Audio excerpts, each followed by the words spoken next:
бажаєм добра, щастя і радості ваші серця, хай вас Господь на шляху захистить, і рік наступний благословить.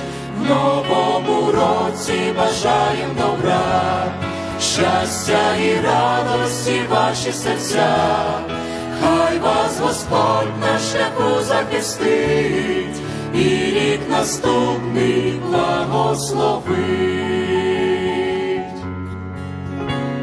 Давайте ми будем добріші, давайте всіх ближніх любить.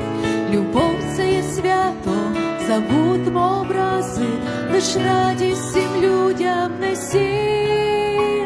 Любов дарить щастя та щиру усмішку, любов покриває багато гріхів.